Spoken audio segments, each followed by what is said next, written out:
نبی اکرم نور مجسم شفیع معظم صلی اللہ علیہ وسلم نے جو موتا کی جنگ لڑی تھی وہ صرف ایک صحابی کی شہادت کا بدلہ لینے کے لیے لڑی تھی.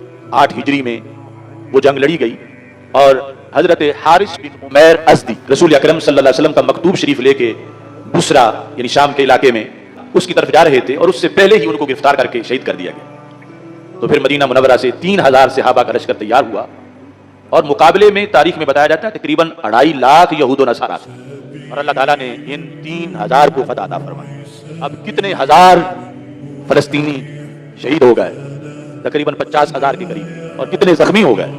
اس صورتحال کا کل ہم سب سے مواخذہ ہوگا اور اللہ پوچھے گا کہ تمہارا اور ان کا رشتہ تو کلمے کی بنیاد پر تھا اور وہ ذبح ہوتے رہے, ان کے چیتڑے اٹھتے رہے اور تم ان تک نہ پہنچے. اس سوال کا جواب ہمیں دینا پڑے گا کیونکہ جہاد کی ادائیگی کے لیے کچھ شرائط ہے. انفرادی طور پر ادائیگی بہت مشکل ہے. اب ہم بے بسی اور بے کسی کی زندگی گزار رہے ہیں. سرکار کی شریعت کے مطابق جہاد فرض ہو چکا ہے اور سب سے پہلے جو قریب ممالک ہیں فلسطین ان پر فرض ہے, اس کے بعد ہم پر بھی فرض ہے اور پھر ہمیں پہلے ہمارے حکمرانوں پر اور افواج پر فرض ہے.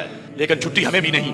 یہ ہم جو جلوس نکالتے ہیں, مثلا اس جمعے کو بھی ہم نے پورے ملک میں اپیل کر رکھی ہے یوم صدائے غزہ منانے کی, تو یہ وہ حق کی ادائیگی نہیں جو ہم پہ لازم ہو رہا ہے. یہ کچھ نہ کچھ یہ ہے کہ قیامت کے دن کے جواب کے لیے کچھ ہیلا تو کرے, ورنہ جو صورتحال ہے یعنی جہاد کی فرضیت میں کوئی شک باقی نہیں رہا.